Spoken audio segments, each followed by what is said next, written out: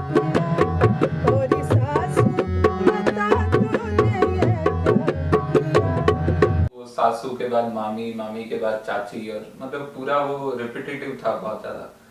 तो हम लोगों को लगा कि ये अच्छा एक फ्रेज है जिसको हम लोग किसी और दिशा में लेके जाते हैं। Then Varun took a political tilt in the song. तो फिर हमने सोचा कि हमारे पिया जो हैं, जो पतले से हैं, उसको अगर हम बिहार मान लें, क्योंकि फिल्म भी बिहार में सेट है और बिहार के उस दौर में सेट है जब बिहार बहुत ही डिप्राइव्ड रहा।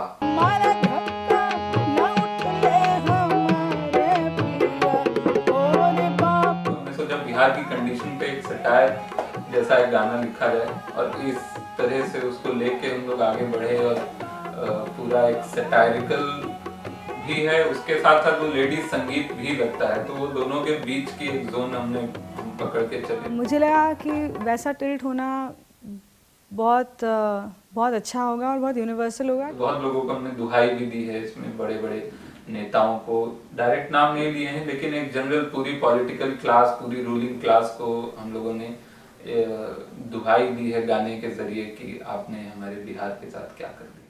गुलाबी चच्चा की क्यारी कांटा भरा गुलाबी चच्चा की क्यारी। मुझे अनुराग ने बताया था कि उन्होंने जो शादियां देखी थी यूपी बिहार में, वहाँ पर ढोलक पे चम्मच बजाते हैं।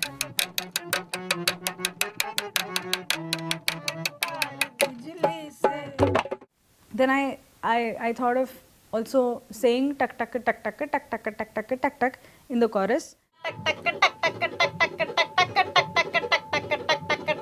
थोड़ा सा चूंकि गाना थोड़ा इवन इन द ट्यून एक तरफ थोड़ा सा इमोशनल जाता है, सूख के हो गए हैं छुहार पिया, तो इट्स नॉट ओनली ओरी सासू बता तू नहीं ये क्या किया, इट्स नॉट ओनली दैट। तो उसके लिए मुझे थोड़ी गायकी भी चाहिए थी, तो अनुराग ने कहा do you want to try Sharda ji, तो I went to her house and I sang a few lines to her. उन्होंने हारमोनियम निकाल के थोड़ा सा गा के देखा।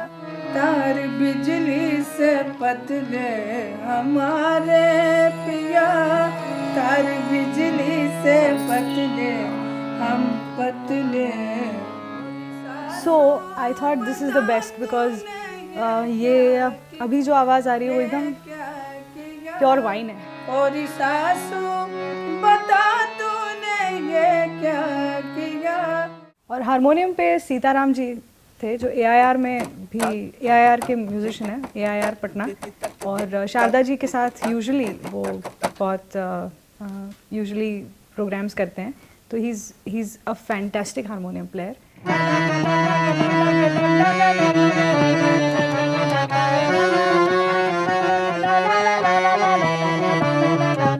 तो कॉरस एक बार जो पहला कॉरस हुआ था वो सुन के अनुराग हैड कम्प्लीटली ट्रैश्ड मी।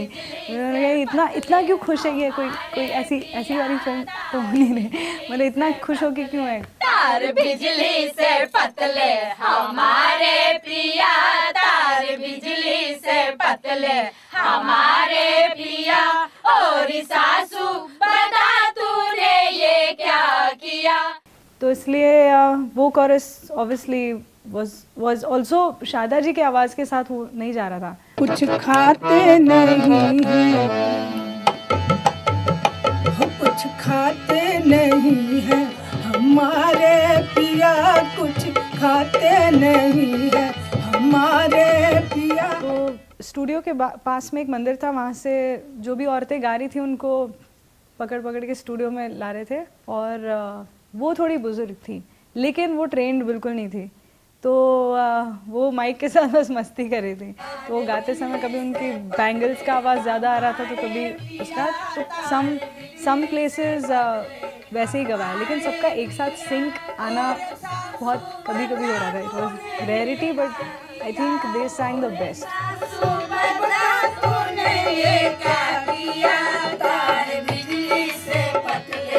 मतलब हमारे पिया लाइक ऐसा गा के वो एकदम लैग्ड सिंगिंग था एकदम. तो so that we got there. सासू बता तूने ये क्या